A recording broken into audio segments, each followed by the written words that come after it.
This fic was requested by Vicken661. Witch Confession. Warning, this fic contains strong BDSM, tickling, female on female, and it's an anthrofic. Viewers' discretion advised.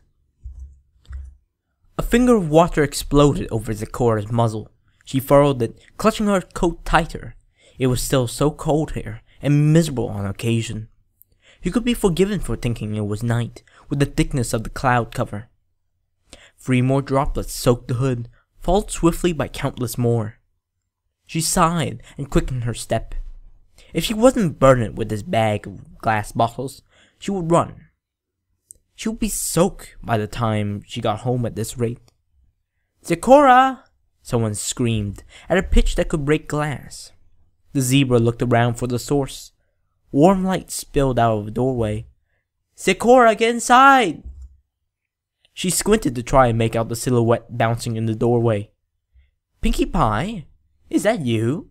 I cannot quite see you, Before she could finish her rhyme, Pinkie had snatched her from the street. She clutched her bag close as she stumbled forward, dragged by the coat, out of the intensifying downpour and through the back entrance of Sugar Cube Corner.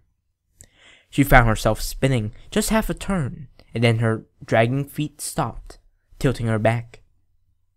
There was nothing for it. She was going down. She opened her eyes again to find herself seated, bag still held protectively to her chest. This couch was soft, and even surrounded by cushions that she sank low into. She breathed a sigh of relief, and began to relax. "Pinkie, I appreciate your shelter, but next time, not so helter-skelter?" Pinkie was positively darting around the room. "But if I didn't get you out of the rain, then you'd get wet, and if you got wet, then your bag would get wet. And if your bag got wet, then the things inside your bag would get wet, and then there might be something in your bag that would explode." She leaned over the couch to put herself face to face with her. Zecora blinked, then chuckled. "Don't be silly, bouncy mare. Nothing in this bag will cause a scare. Herbs and spices, extracts too, all are simply for a brew." Pinkie kept face contact for a few seconds too long. "Okay." Then she vanished from view. Zecora could already tell that this visit may be a little draining. No sooner had she closed her eyes and taken a breath, had Pinkie appeared by her from another angle. "Tea? Hot cocoa? Both at the same time? Actually, I don't know how well that would go, but you can try it." Zecora broke down sniggering. Tea would certainly go down a treat, black and mild and a little. The tea was already in front of her. Sweet. "I know how everyone likes their everything, silly. Now, you take it easy. I've got a party to prepare." Zecora hunched over and gasped as Pinkie vaulted the sofa. The tea, miraculously, remained unspilled. After a few sips of the tea and setting her coat aside, she could have forgotten about the rain. It was nice, actually, when she wasn't in it. The beat of it on the roof above and the ground outside, and spattering the window. She could fall asleep to it. "Ping! She yawned. "Pinkie, you awfully mind if I stayed and nap a little? Wow." Pinkie chuckled to herself from just outside the door, pulling down a key from a hook on the wall. "A party? Just for you, witch." A restful nap, certainly, though it felt like there was something just a little off about it. A taste in her mouth she couldn't clear, no matter how much she tried to poke her tongue out, an itch that couldn't be scratched. Zecora grumbled. The more consciousness she regained, the more uncomfortable she noticed she was. The sides of her mouth chafed, her arms felt numb, as if she had been sitting on them. It felt like the breeze was running right through her clothes, as if they weren't even there. "Rise and shine, sleepyhead," came the call from the darkness. It was Pinkie's high-pitched voice, but the tone was less excited, darker. Zecora flinched and tried to sit up, but failed. Something was very wrong. Her clothes were completely gone. The taste in her mouth was rubber, from a ball gag wedging her mouth open until her jaw ached. Her arms were fastened behind her back by ropes, with her weight on top of them, keeping them firmly out of use. She was swung back on a chair, with her feet held up and exposed in stocks. That she could barely see over. This basement was dark, with the only light being on her.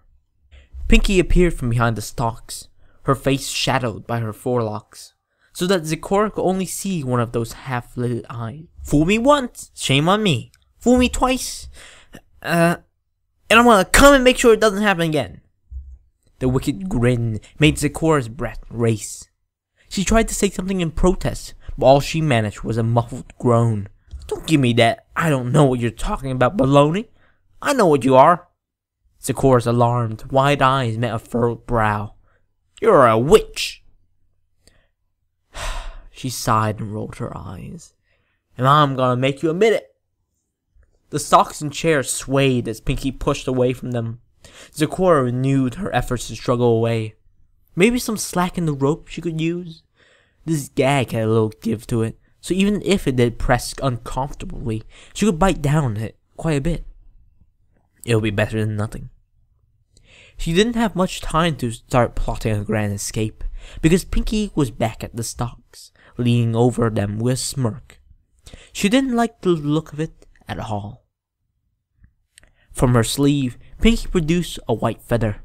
She held it between her fingers, keeping eye contact as she twirled it, then took a step back to run it down the exposed foot, barely touching it.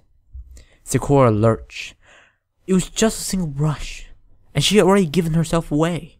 Pinkie's tongue peeked out, and she ran the feather back up, beginning to trace circles. The stocks were tight, enough to keep her from pulling her feet away in any meaningful direction.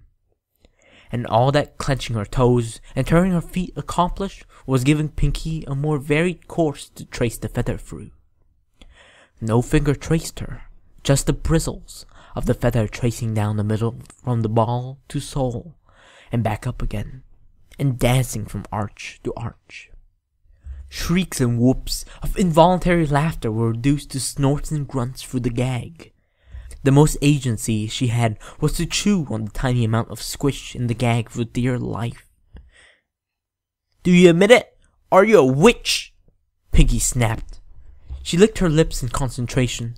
A second feather came from somewhere, so she could work both feet at the same time. Zecora threw her head back and shook. It was getting hard to breathe as her body tried to erupt in laughter, to no avail. This was absurd. Everything about this situation was just ridiculous. Of course I'm not taking off that gag. You'll curse me. I'm not gonna fall for that. Zecora tried to sigh, but the shuddering of her body wouldn't let her. The ardent requests were becoming fuzzy, and the pile of pink fluff at her feet was starting to blur. She was lightheaded, and she couldn't hold her head up anymore. The asphyxia put the brakes on her laughter, ensuring that she wouldn't pass out. But it made any kind of meaningful response impossible. It could have been forever like this, and she wouldn't have noticed. It took 30 seconds at least for her brain to register that the tickling had stopped. Her feet kept clenching, and her chest kept heaving and shuddering long after the feathers had been put away. Pinkie leaned on her elbows on the stock, grinning. Had enough yet? The mumbled response lacked intelligible words, but carried a distinctly frustrated tone. Pinkie just leaned in more. That sounds like witch talk to me! For a fleeting moment, as she stepped around the stock, there was the faintest hope that she might be letting her out.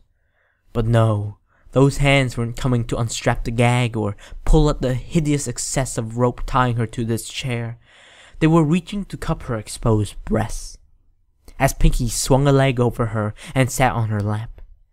After the madness of the tickling, it was almost calming.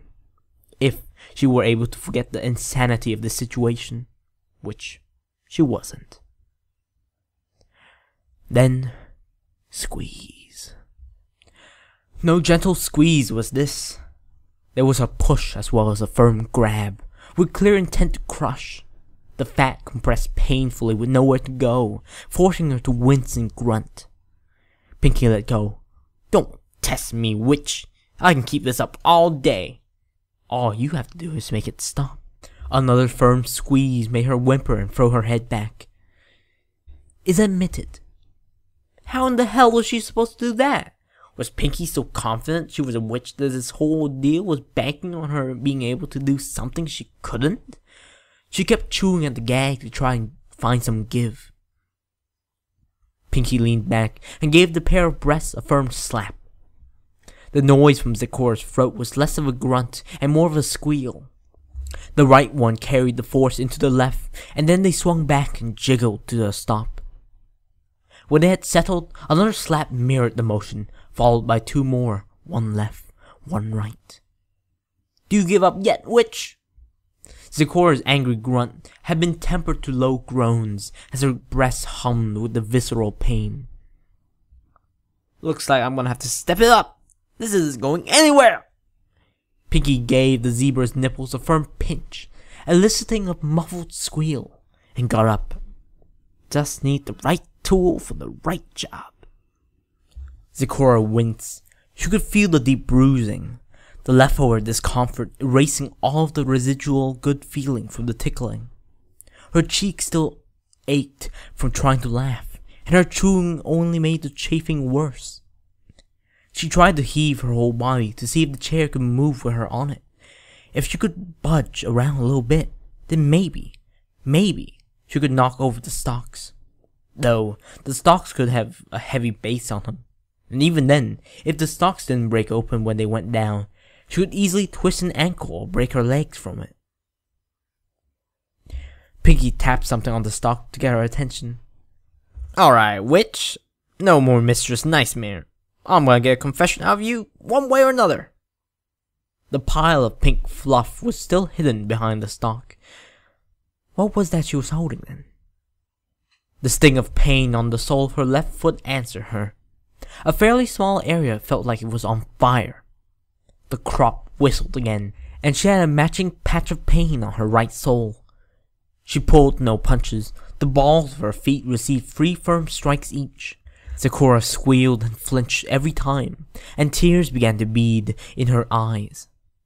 "All you have to do to make it stop is own up to it. That's all." When no immediate response was received, Zecora received 2 vertical strikes on the soles of her feet. Pinkie ran through this rotation of whipping again, adding something to it each time. First, a strike across the sides of the feet, and then, when Zecora crunched her feet in and lowered them to try and shield them, one on the knuckles of the top of her feet, and one on the pinky toe that made her throw her head back and scream.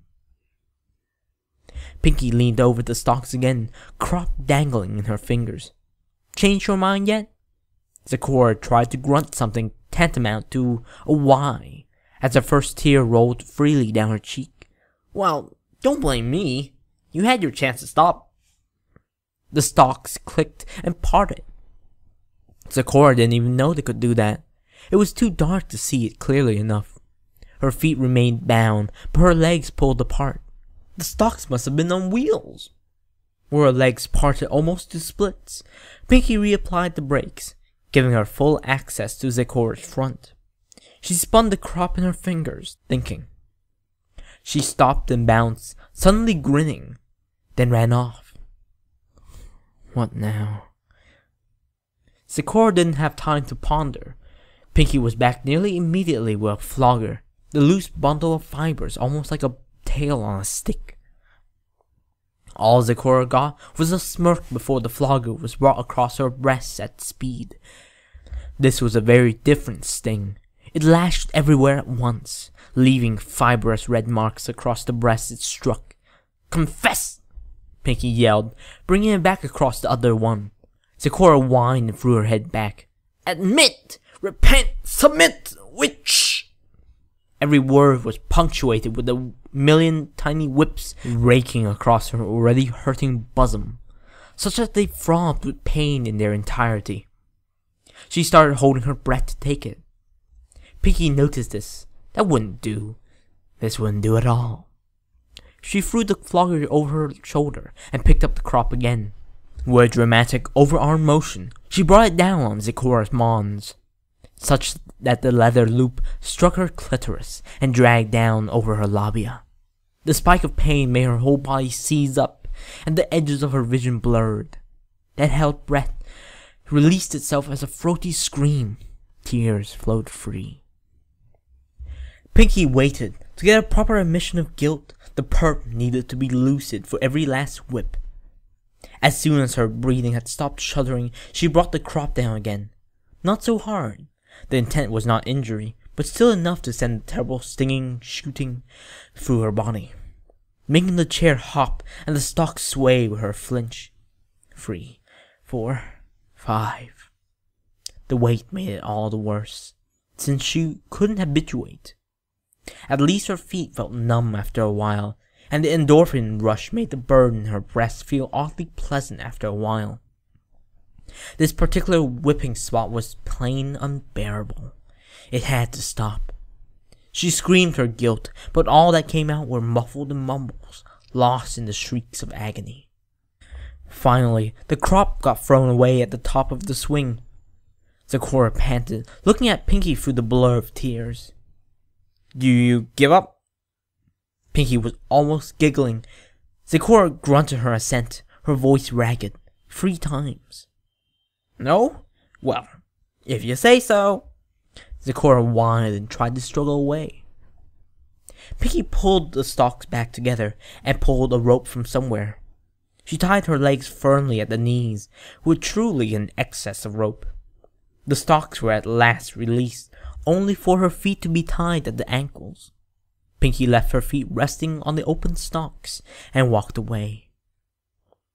Zecora sighed. What improvement had occurred? She had worn a notch in the stretch. If she could just keep grinding that with her teeth, she might be able to wear it through and talk. Though, whether Pinkie would listen was quite another matter. She heard her returning before she could see her, humming a merry tune, carrying something. A metallic skid came from under the stalks, and the stalks were pulled away. She held up her feet so they didn't touch the ground. She could smell burning, and the radiant heat reached her calves. Her heart raced with fear, and she chewed at the gag even more, fighting to ignore the pain in her teeth from compressing the ball. "Come on, witch! Sooner or later, you gotta fess up." Pinkie pulled away a sheet, and the heat and smoky smell only got greater. In the darkness, she could see a faint red glow under her leg. Pinkie let her legs go. The chair swung forward, so all 4 legs were on the ground. It was just a matter of time before the fatigue caused her leg to drop. Pinkie could push them down no problem, but dangling this bit of relief in front of her was so much more interesting. She retrieved one of the feathers from earlier. Zecora's breath grew quicker. Her knees were already weak. A new plan formed. She started throwing her body back in the chair to swing it back. It will fall over. She'll hit her head on something, and she'll be out cold. Pinkie quickly caught on. The feather made contact, and her knees caved. The twitch in response made her stop swinging back, and her feet fell. Pinkie guided them to the floor and onto the hot coals below. The rush of blood from not being held up, the raw flesh from the whipping, made the heat and texture excruciating. Her breath shuddered and her teeth gritted together. Pinkie reclaimed the place on her lap and kept her feet pressed to the coals. The straps wore thin, a seam popped, and there were few enough threads that, when she put her tongue behind the ball and pushed, they snapped, and the gag fell away. "Fine, you win. I admit, I'm a witch. Just get off of me at once. You're... She didn't finish that rhyme, on second thought. "Well, why didn't you say so?" Pinkie immediately jumped up and pulled the coals away. Zecora let her whole body relax, as much as her aching flesh would let her. After a few moments panting and trying to put her feet on the coolest spot on the floor, there wasn't one, since she couldn't reach any spot where the coal hadn't been. She lifted her head to ask something, but Pinkie had already resumed talking. finally, after I found this book about witches, I learned that I've never thrown a party for a real witch before. Like, you get ponies dressing as witches on Nightmare Night, but that's not the same. So I read up everything about what the book said to find witches, and then I just need to find someone who I thought might be a witch, and then I was like, duh! And that's when I grabbed you. This is gonna be so much fun! Pinkie bounced away. Zecora inhaled, but just let it go with a sigh, and shrugged. She didn't have the energy to protest. Thank you so much for listening. This fic reading has certainly been, slightly out there, you know? Normally I don't read stories like this, but it's a request and it's... I don't know, man, I don't judge fetishes, but, this one certainly did make me feel a bit uncomfortable. Not bashing on the fetish. I mean, yeah, whatever gets your rocks off, go ahead. But this one just I don't know. It didn't sit quite right with me. So I talked to Vicken, and he or she said that because I was always wondering why tickling is a fetish, and apparently it's under BDSM, as in there's a sexual rush in seeing someone unable to stop you from tickling, which that makes sense, alright. So I suppose if anyone's wondering why that's a fetish, there you go. It's part of BDSM. But other than that, I don't know about this fic. This fic, it was kind of a challenge to read. The wording and just a lot of the wording and the phrasing was just a pain in the ass to read. But you know, I tried. My Zecora Pinkie, absolutely shit. Well, I didn't try, I suppose, but still, absolutely shit. Yeah. I don't know, this fic is for some people, and I guess this reading is also aimed at those certain people, and to those certain people, I hope you enjoyed. Yeah. Until next time, bye-bye.